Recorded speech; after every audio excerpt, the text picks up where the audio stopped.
veut dire quoi, décision contraignante? C'est-à-dire quand un État ratifie un traité, en l'occurrence le traité de Rome qui établit la Cour pénale internationale, il s'agit là d'un traité international qui hiérarchiquement est supérieur au droit interne. Ça, c'est un rappel, donc c'est une décision Mais s'il fait ce rappel, c'est que tout le monde n'était pas sur la même longueur d'onde. Oui, parce qu'il y avait quelques pays, comme par exemple la Tchéquie ou la Hongrie, qui disaient que ce n'était pas tout à fait acceptable. Mais la Tchéquie a fini par s'y rallier par la bouche de son ministre des Affaires étrangères.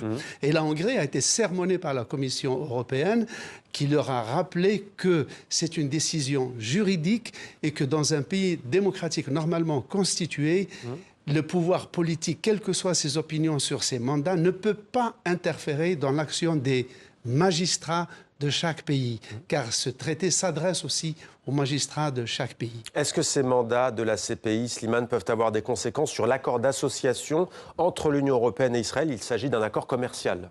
Alors, c'est un accord d'association qui remonte à 1995 et qui donne de très grandes facilités à Israël, notamment la possibilité d'exporter en Europe, y compris des produits fabriqués dans les territoires occupés.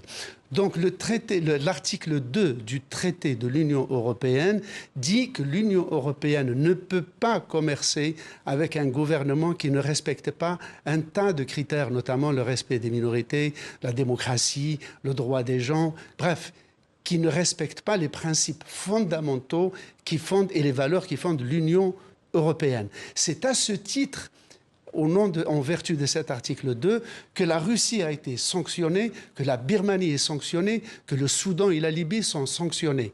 Donc, en principe, mécaniquement, si le droit international est appliqué sur un pied d'égalité à tout le monde, il devrait aussi concerner ce traité d'association.